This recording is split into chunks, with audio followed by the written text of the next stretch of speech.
Hello, and welcome to You're Dead to Me, a history podcast for everyone. For people who don't like history, people who do like history, and people who forgot to learn any at school. My name is Greg Jenner. I'm a public historian, author, and broadcaster. I'm the chief nerd on the BBC comedy show Horrible Histories, and you might have heard my other podcast, Homeschool History, but that one's for the kids. This one is not for the kids, it's for you. And how does this one work? Well, every time I'm joined by a clever clogs and a joke machine for a hilarious history lesson. And today we are setting the historical record straight on one of the most famous, feared, and famously fearless conquerors in world history, Genghis Khan. And to help me do that, I'm joined by two very special guests. In History Corner, he's a globe-trotting rock star of history. He's come back after doing Justinian and Theodora. He's Professor of Global History at the University of Oxford, Director of the Oxford Centre for Byzantine Research, and he's the author of the multiple million-selling books The Silk Roads and The New Silk Roads. It is the wonderful Professor Peter Frankopan. Hi, Peter, how are you? Lovely to be joining you. Thank you for having me back. But it's a pleasure to have you back. And in Comedy Corner, he's an award-winning comedian, a former president of the prestigious Cambridge Footlights. You'll have seen him on Live at the Apollo, Would I Lie to You?, Drunk History, and if you watch the hilarious Taskmaster series, you will certainly have an image burned into your retina of this man doing hula hooping in a very tight yellow jumpsuit. It's the brilliant Phil Wang. Hi. Phil, on your Radio 4 show Wangsplaining, you are described as an artist with an engineering degree. Oh. So where does history come into it? I mean, you know, did you like history at school? I mean, you've been in Horrible Histories, you know, the show I work on. We've been in a sketch together. Yes. So we were Romans. We were Romans. There was a farting sketch. It was very high class. But did you like history at school? Is it one of those subjects you're like, oh, do I have to? My early school years were in Malaysia, and in Malaysia we kind of only learned Malaysian history, which is about 50 years old. So I came out of the Malaysian school system with a real historical ignorance. Did you do Genghis Khan at all? Did you do Mongolian or Chinese history? Nope. No. So you are starting from zero here. Pretty much all I know about the Mongols is their involvement in medieval 2 Total War for the PC. Yep, that's a good game. The Mongols are when the game gets difficult. Especially if you're a European power and you've gone and done the first, I think it's the First Crusade. You're doing fine. You're defeating the various armies of the Middle East, and then the Mongols turn up and you're absolutely screwed. So I get a bit scared of the Mongols, which I guess is their intention. Whenever the Mongols come up, I do get a pang of fear, which was always their specialty. That's very on brand, and we're going to get to that later on, so I'm glad to hear that, actually, Phil. Thank you very much. So, what do you know?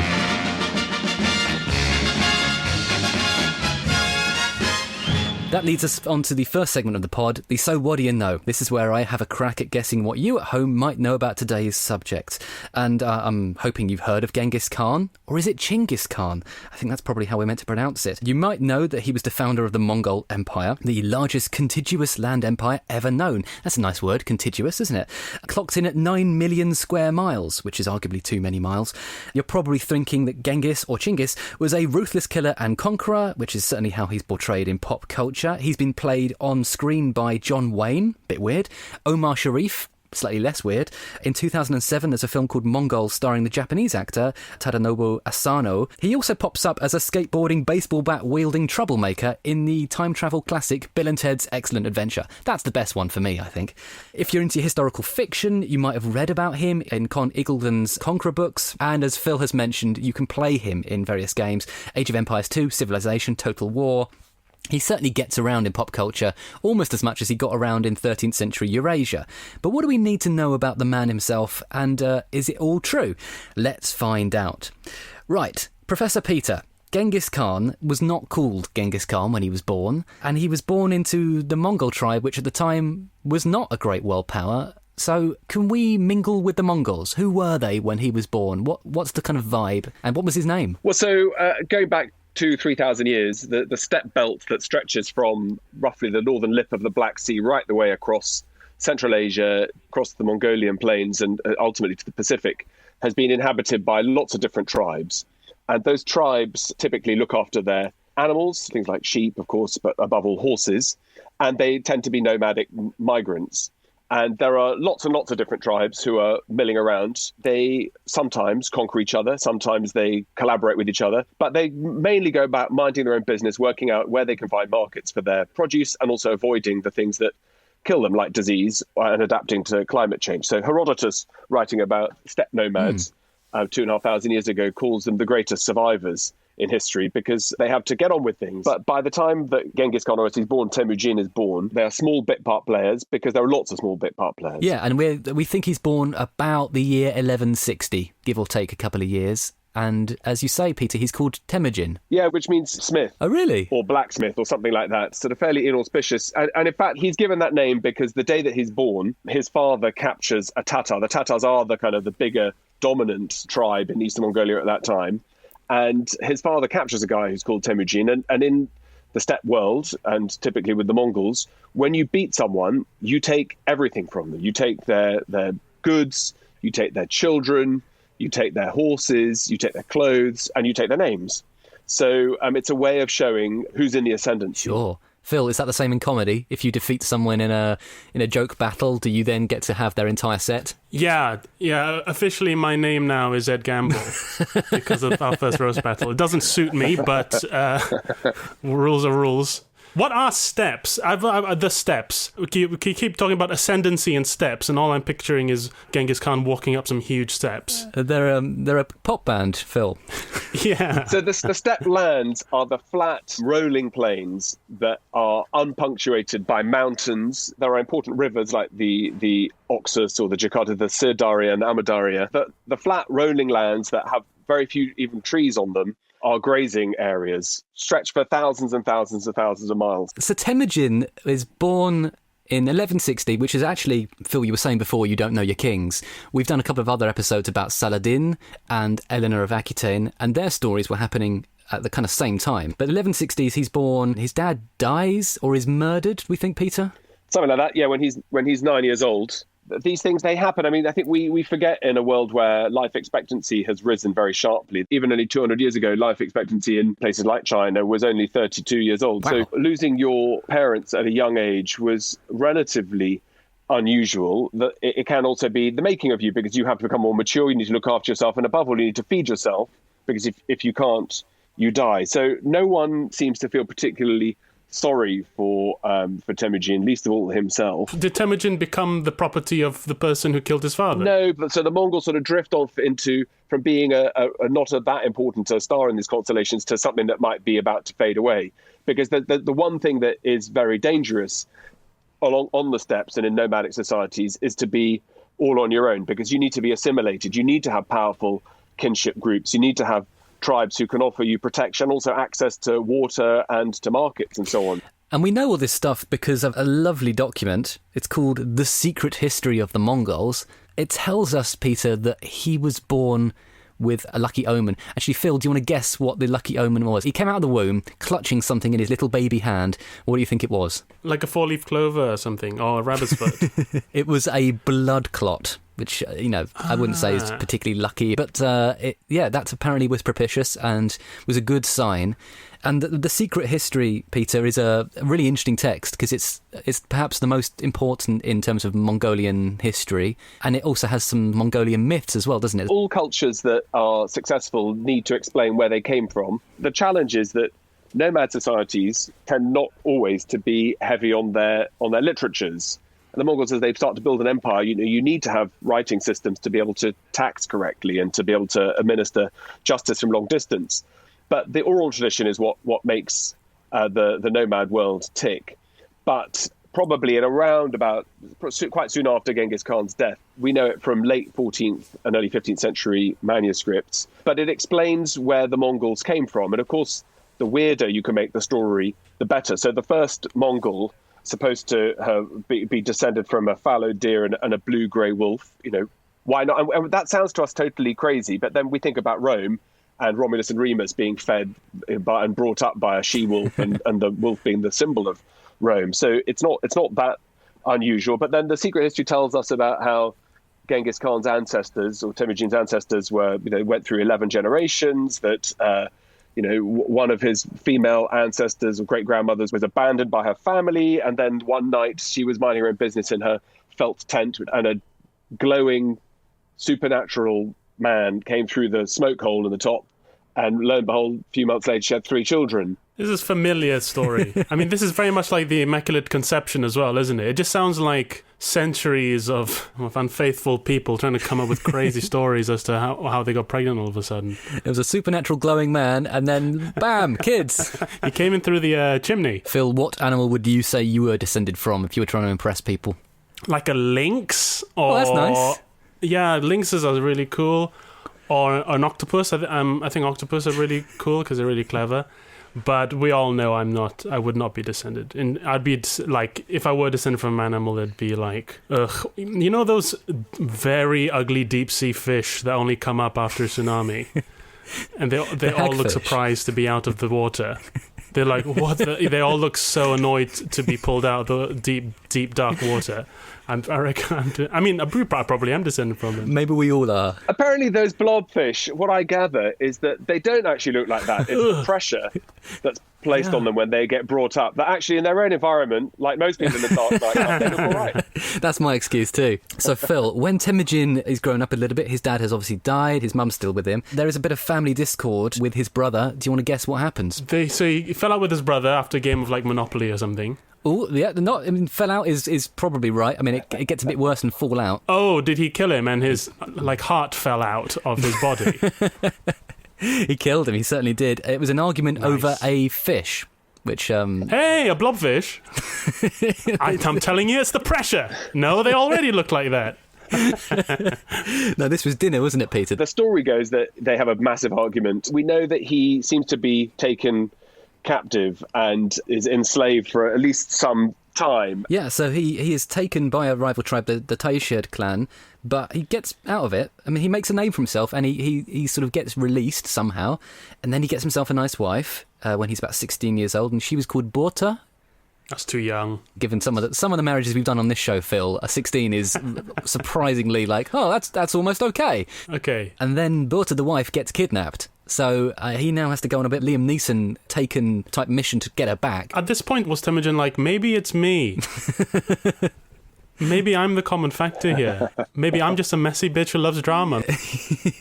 He doesn't betray the kind of classic psychological profile of someone who doubts himself later in life. But this moment is a definitive one. I mean, how one builds the profile of someone who we have so few written records for. It is a kind of make or break moment. His wife is kidnapped. She's held in captivity for something like 8 months. She comes back pregnant and, likely that she's been either raped or harassed, and that the child probably isn't Temujin's. But he then goes looking for her. She's kidnapped by the Mekhet people, who are sort of forest grouping. And Temujin rides out to go and find her. And the story goes, in the darkness, she recognizes the bridle and the tether and the reins of his horse.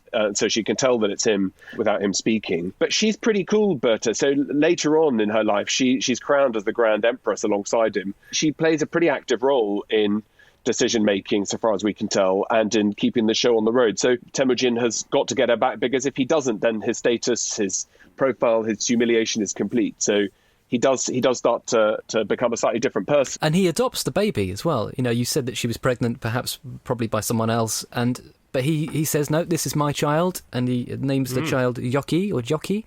Very modern family. Yeah. He's been helped in his little mission by a couple of buddies, Togril and Jamoka, and these are his blood brothers. These are his best friends.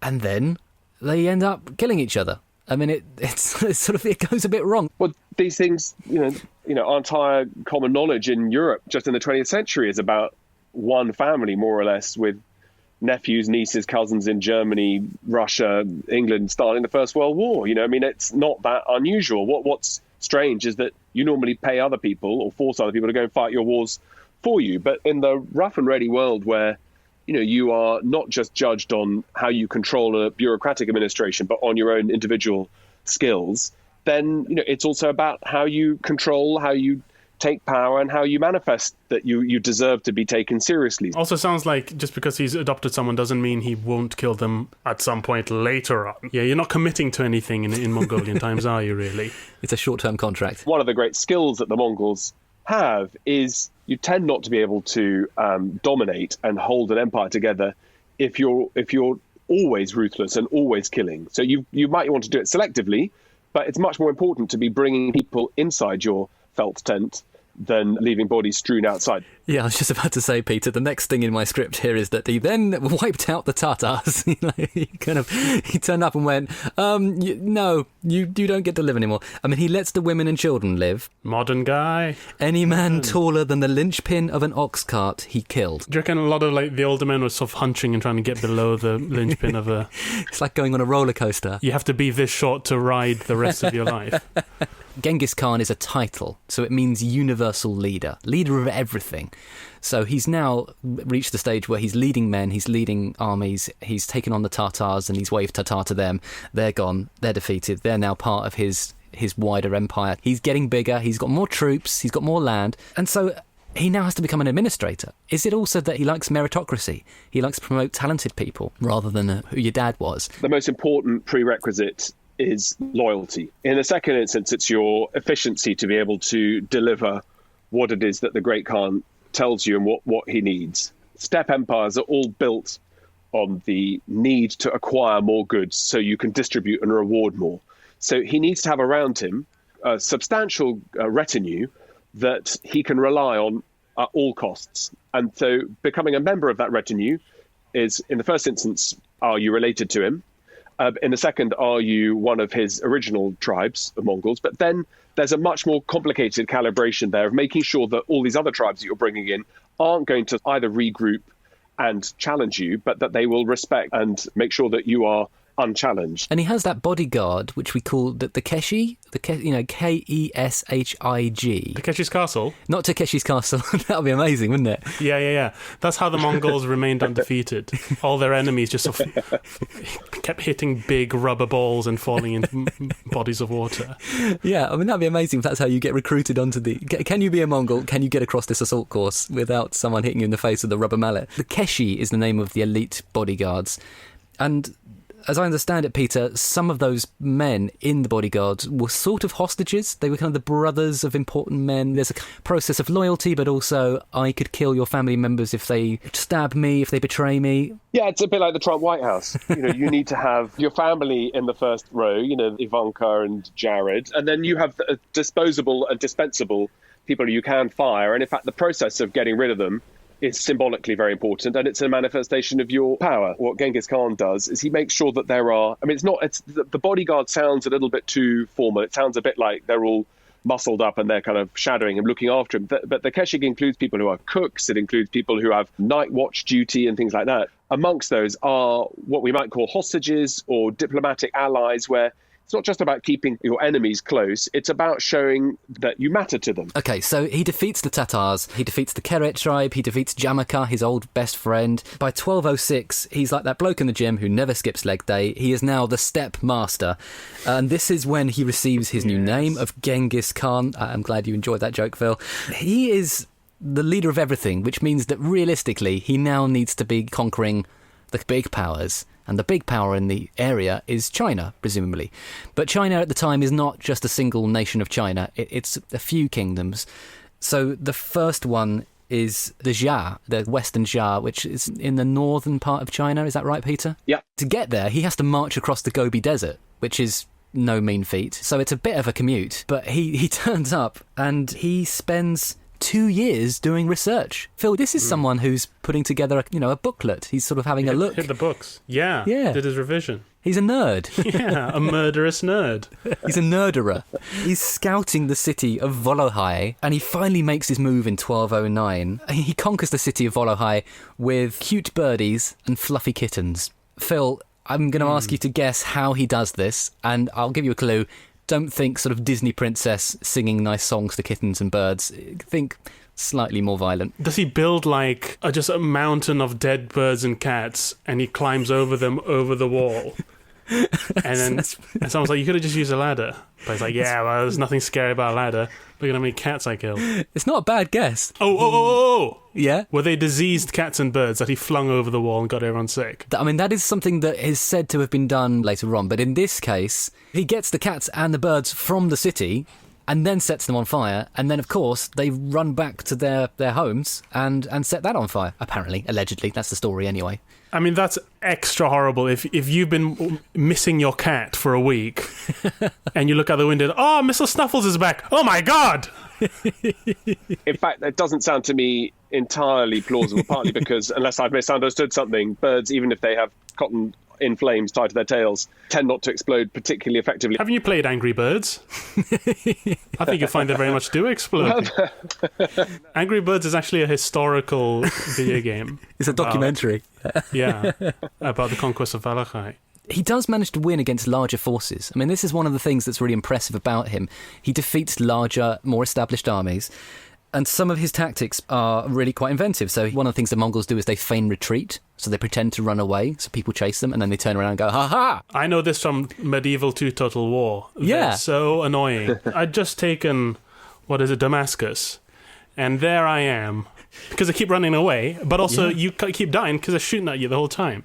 That's it. And it's true, isn't it, Peter? They used composite bows. They were brilliant horsemen. They were tactically ingenious. They practiced all these manoeuvres, so you can't get close to them. The big weakness is they're not very good against fortified locations and cities, because first you need the technology to make the walls explode, maybe like the exploding cats and birds. But most importantly is that the Mongols are on horses. And so, as Phil's experience in Damascus shows, they're very annoying because there's very little reward in going after them. And if you do go after them, you're in trouble. But equally, if they come and sit outside your front gates, it's an irritant. What the challenge is for the Mongols is that to be able to take big cities, it's very technically complicated. So you need to find ways of putting pressure on the inhabitants, either psychologically or by diverting water into cities and messing things up, or by constantly issuing threats, because otherwise, the longer it goes on, the more the odds are in favor of the people inside the city. Cities can withstand sieges lasting 1, 2, 3 years. So when he goes to look at other cities to investigate them, the reason he's doing his research is that he knows that he can't make it work unless he comes up with some magic. You've mentioned the psychological warfare of it. He does issue threats. He does terrify. He deliberately sets out to scare people so that the next city will surrender, which obviously makes his job easier. And that sort of works for him, because in the Western Jar, having annihilated Volokhai, he then turns up to the next guy and says, come on, just hand it over. And the king says, you know what? Yeah, fair cop. I will pay you lots of money and I'll be a client king. I'll do whatever you say. I'll be a puppet. Leave me alone. Please don't hurt my face. And he accepts that. He's fine with that, isn't he? Yeah, well, it's not necessarily the worst equation. Typically, the question is, am I going to end up paying more tax than I was paying before? And as long as the Mongols are fiscally liberal, then you're fine. You're right, Greg. The real thing to do is to be able to convince people that you are willing to follow through. And it's quite helpful in the Mongol locker to have a couple of examples where you do stack up people's heads in pyramids or towers that can be seen from 25 miles away. That does concentrate the mind. Yeah, I mean, Phil, you mentioned a stack of dead cats. Actually, he did it with human skulls later on in Nishapur. The story goes he stacked up 1.75 million skulls in a human pyramid. Wow. And also the reputation thing works in his favour too. And we think that perhaps the Mongols deliberately spread misinformation, spread rumours about their own violence. Fake news. Which I guess is a bit like stepping out on stage, Phil, as a comedian. If you've got a reputation and the audience are already like, oh, this guy's funny, they're going to laugh quicker than if they don't know who you are. Absolutely. I haven't actually told a joke for 5 years now, but I have been fortunate enough to build some kind of reputation where people presume I'm funny, and it's amazing how many minutes you can get out of that. So in 1211, Genghis Khan, or is it Chinggis Khan? Peter, let's settle this. Chinggis or Genghis? Chinggis. I think he'd be comfortable with Sir. But I think Genghis. All right, okay, we'll call him Chinggis Khan. Right, so he wants to conquer Jin China now. He's conquered Xia, and in 1211 he's like, right, I'm going to go for the big daddy now. This is proper China, proper big, huge, massive army China. And he turns up at the city of Zhongdu, which is now Beijing, and it is a massive city. And they've got an army of 170,000 men. The city is guarded by huge walls, 900 guard towers. They are no pushover. He's not getting in, is he? How is he going to conquer this city, given that his army is all based on horses and they've got massive walls? What's the plan? Yeah, so there's no real prospect of storming the city. But on the other hand, the weak point of large settlements is that they need a lot of food. And if you can cut off and pressure on that food supply, it doesn't take very long to really ramp up the temperature inside the city. So Zhongdu, I think it's already the Jin dynasty are having troubles anyway. But then what Genghis does is he tries to win over key supporters from nearby and even from inside by promising them status and so on, which is quite a good way of doing it. And Bob's your uncle and the big cat doesn't arrive. Zhongdu falls. Very clever. And he also promises that he'll leave them alone and takes a big payment, and then he comes back the next year and storms the city. So he'll backstab as well. I think we can agree that Genghis Khan was a ruthless bastard, but he was also ingenious and shrewd and tactical and thought things through, levered all types of different technologies and weapons and strategies against different enemies, depending on what's in front of him. The Jose Mourinho, he looks at what the opponents are doing and then he tries to neutralise it. His next major conquest after Jin China, I'm going to get this wrong, the pronunciation here, Peter, the Khwarezm Empire? Khwarezm. Oh, that's... do that. Khwarezm. Do that again, yeah. Khwarezm. Yeah, so we're spelling this Khwarazm. It is quite Game of Thrones. It's lovely, isn't it? It's beautiful. That's a sort of a relatively new empire in Central Asia, Persia and Afghanistan.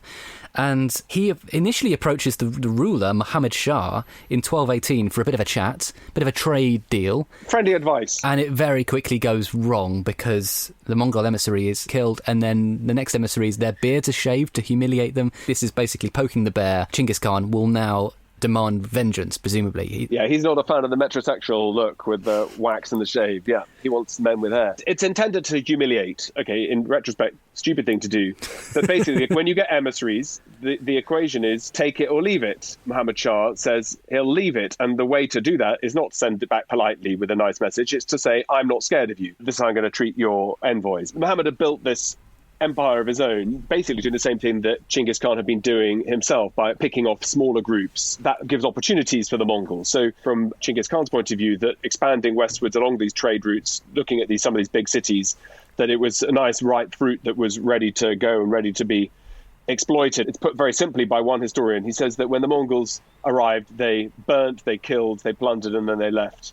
And then another one says, I wish I'd just never been born, so I'd never had to live through such traumas. Genghis Khan smashes that empire to pieces, takes it for himself.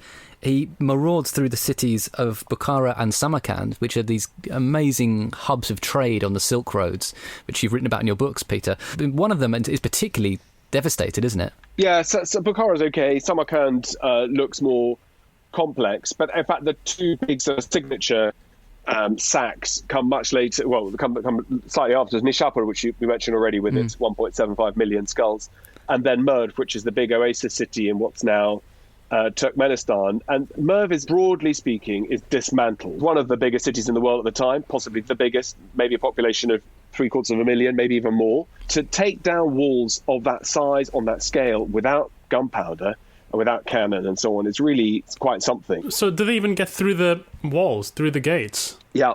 And there, again, it's the same story of pyramids of skulls and, again, the defiance of the local city who refused to submit. What the Mongols really want is to encourage trade to keep going again, because then you get the bling going, you get the trade, you get the tax, and you get back to life. So he now controls the Silk Roads, essentially. This enormous trade network that connects East Asia through to Europe. I mean, he's got huge amounts of money now. Is he buying a big fancy palace, nice big hat? So Mongols, they were very keen on bling.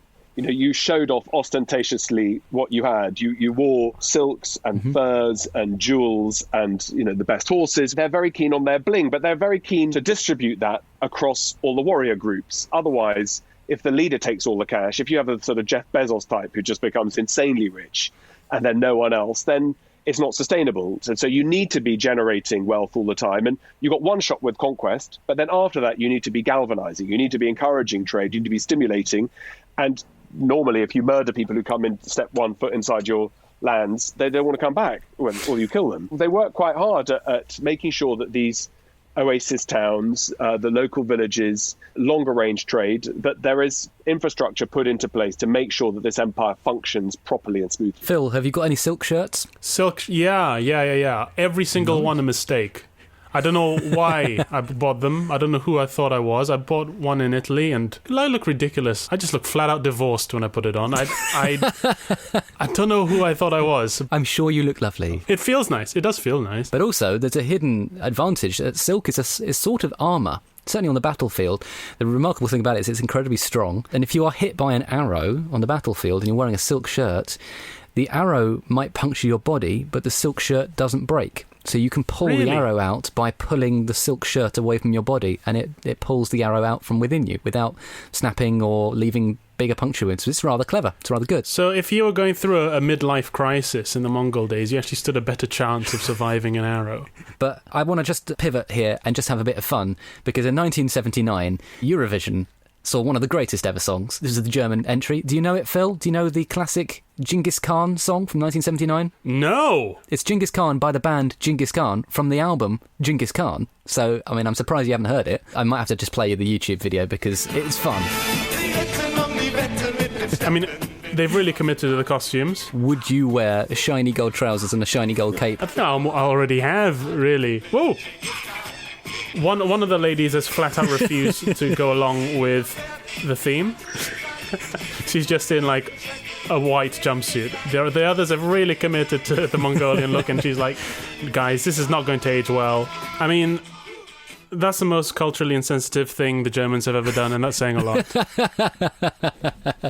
It's a catchy tune. It's not a bad tune, you know. And technically speaking, they say we're all descended from Genghis Khan, so... Right.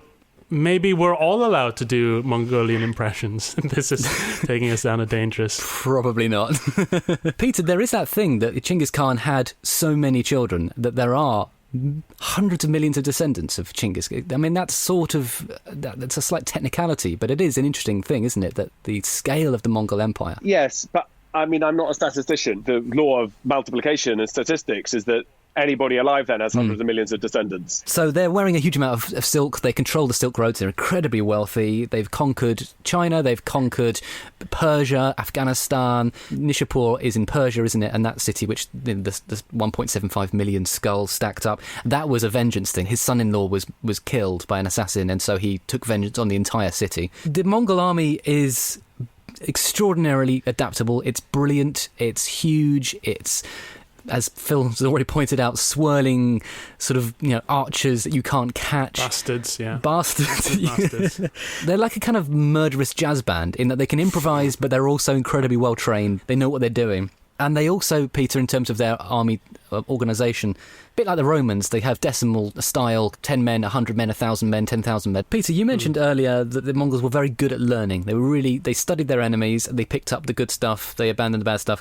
And so, Phil, if you could guess which of these 6 weapons they didn't pick up from the Chinese, because the Mongols were not siege engine experts, but when they went and besieged Chinese cities, they worked out what the Chinese were doing. I'm going to give you 6 weapons. Yeah. One of them Genghis Khan did not have in his arsenal. 5 of them he did. So which one is the odd one out? Which one didn't he have? Okay, here we go.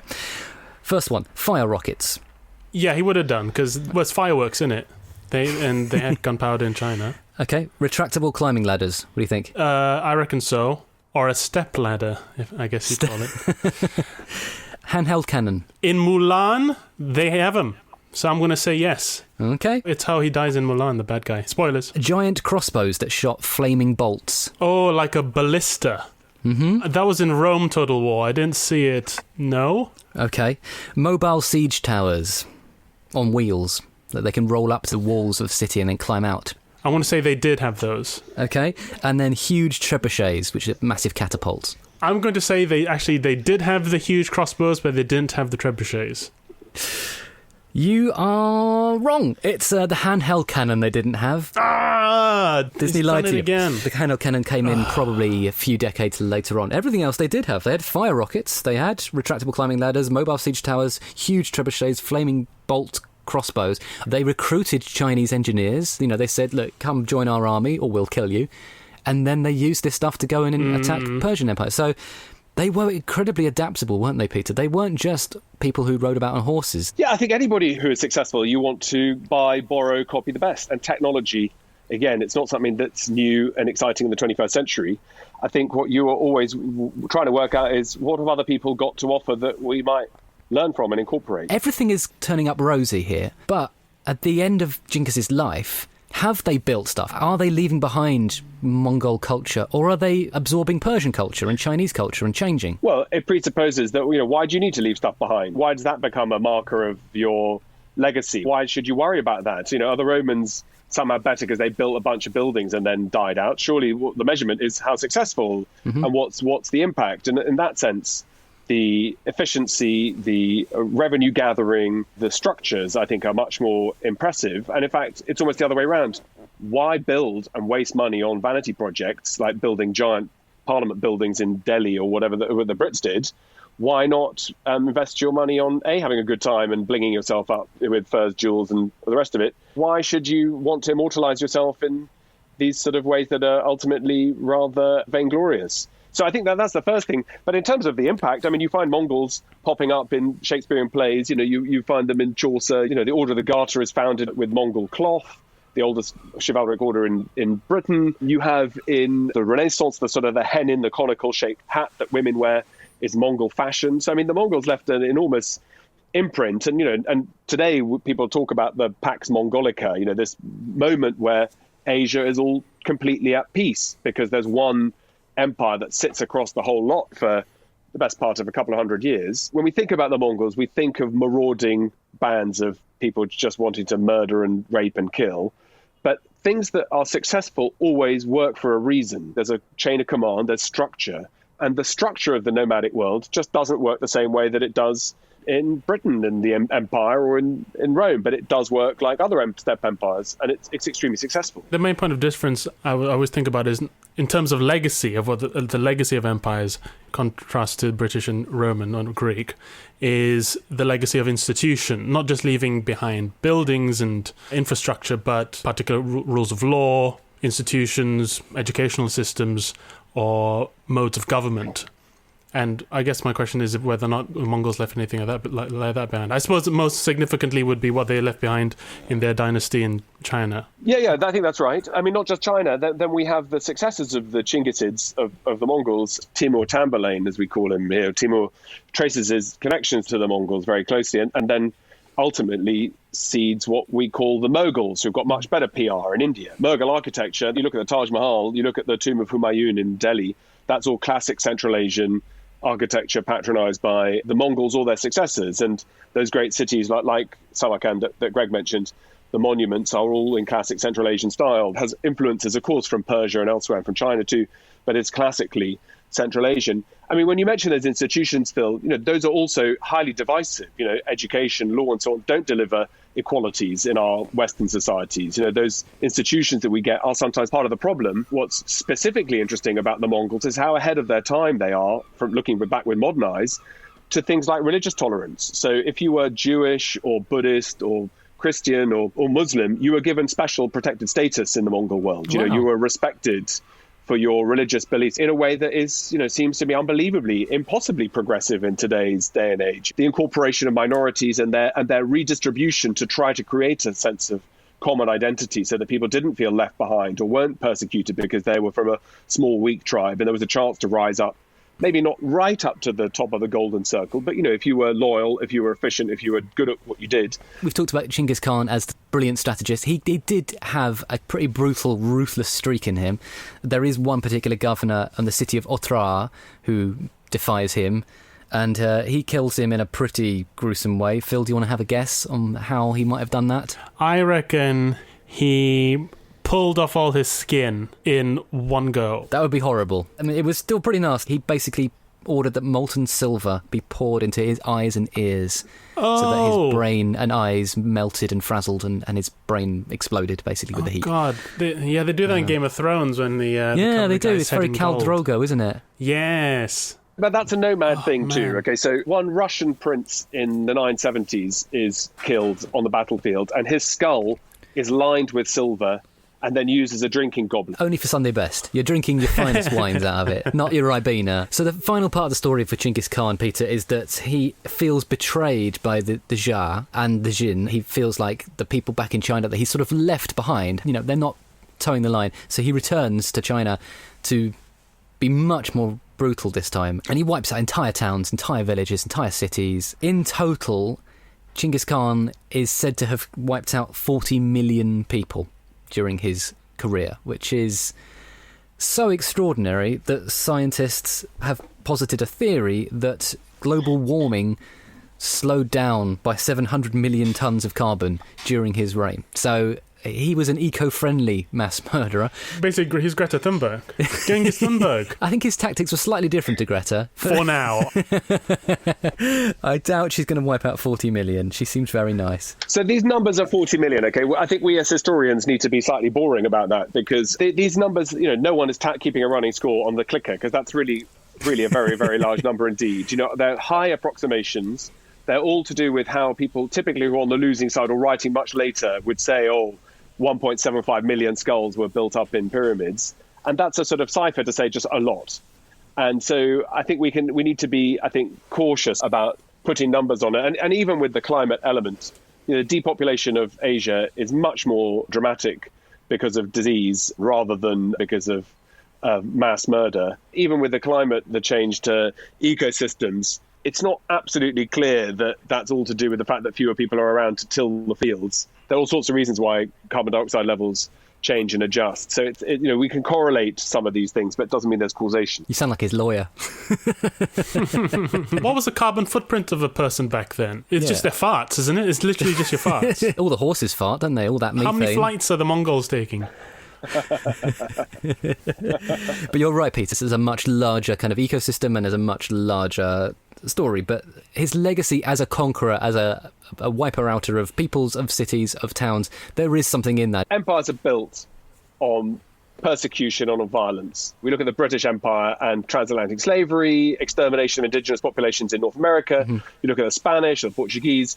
This is how things work. Look at the Roman Empire, built on slavery from not just within Europe, but from Africa and Asia too. Any empire in the past is all built on the same two principles of being able to expand your violence and to be able to persecute. So in the end, Genghis Khan becomes a cropper in 1227. That's when he dies, and it's a pretty boring death. He's old, he falls off his horse. We don't know where he was buried, really, did we, Peter? They've looked for it, the tomb of Genghis Khan, but they haven't found it. Yeah, supposedly he said he didn't want to be buried with any flair, pomp and circumstance, but presumably taken back to his homelands. And that is the end of him, but it's not the end of the Mongol Empire. His son, his descendants carry it on and grow it, which is a surprise because actually on other episodes we've talked about Mansa Musa, Saladin, Napoleon, these great charismatic leaders who, when they died, everything went to shit.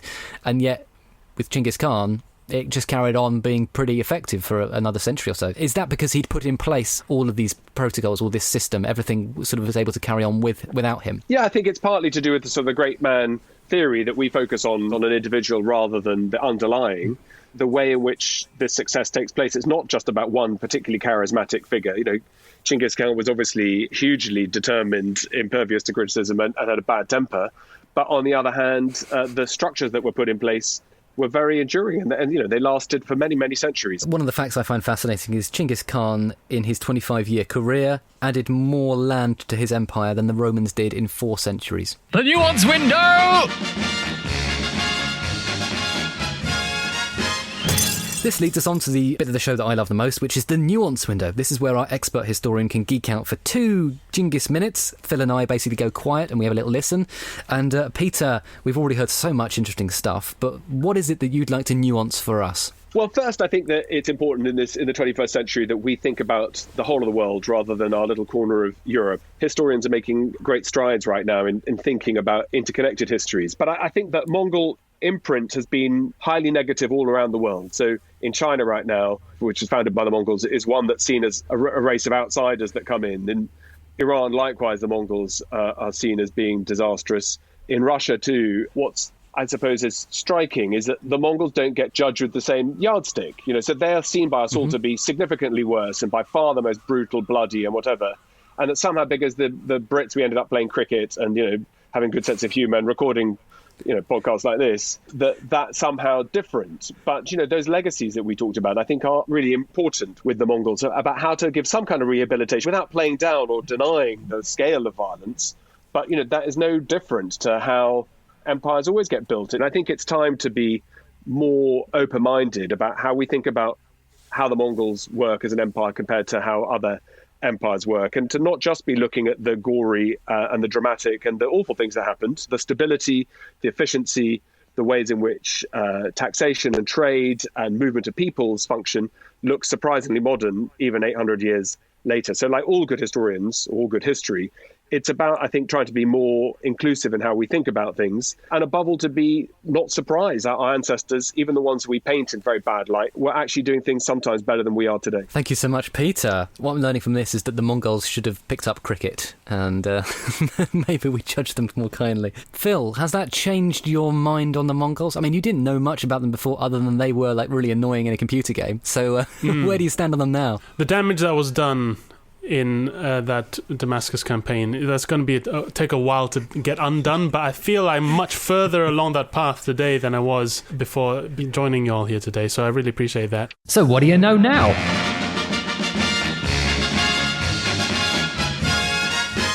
Well, it's time to see how much you've learned, Phil. Oh yeah, I forgot about this. Oh no. So this is the So What Do You Know Now? It's the quickfire quiz where we test our comedian to see what they've learned. We've got 10 questions for you. Let's see if you can remember some stuff. I'm going to start the clock, and here we go. Question 1.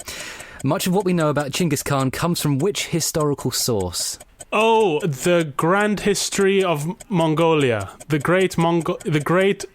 The secret history of Mongolia. Yes. Question 2. Genghis Khan was born Temujin, and he was apparently born clutching what in his hand? A blood clot. It was a blood clot. Question 3. Temujin killed his half-brother in an argument about food, but what type of food? A fish. Blobfish. Yes, but not a blobfish, no. Not a blobfish. Question 4. What happened to Genghis Khan's first wife, Berta, shortly after they were married? She was captured. She was captured, and then he got her back. Question 5. Roughly, what does Genghis Khan translate to?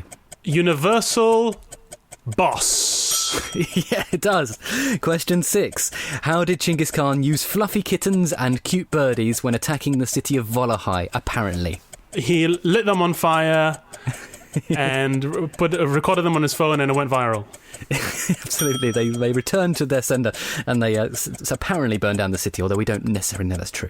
Question 7. During their campaign against China, which fancy fabrics did Mongols start to wear under their armour? My awful shirts. Silk. your lovely silk shirts. You're doing really well so far. 7 out of 7. Question 8. Name 2 of the Chinese war gadgets that Genghis Khan used in his campaigns. Trebuchet and giant flaming crossbow. Yes, you could have had fire rockets as well. Question 9. What was the name of Genghis Khan's elite bodyguard / entourage? Oh, it sounded like... Oh, Takeshi, the Keshi. Keshi, that's it, yes, Keshi's right. Question 10. This is for a perfect score. In what year did Genghis Khan die? Oh no, I never pay attention to years. 12? Yes. 27. Oh, he's done it! 10 out of 10. Amazing. Hey, that's extraordinary knowledge. Proof that Peter has filled you with knowledge that can bolster you now when you return to Total War 2, and you can take on the Mongols now, knowing how they work. I can set it to hard mode now, yeah. Well, it's been a fantastic episode. If you want to hear more of Peter, you can listen to the Justinian and Theodora episode, which is on the back catalogue on BBC Sounds. But for now, I have to say a huge thank you to our guests in History Corner, the magnificent Professor Peter Frankopan. Thank you, Peter. Goodbye. And in Comedy Corner, the sensational Phil Wang. Thank you. And to you, lovely listener, join me next time as we go off to conquer a new historical era with 2 new different warriors by my side. But for now, I'm off to go and get myself measured up for a shiny gold cape. Cue the Eurovision music. Here we go. Bye.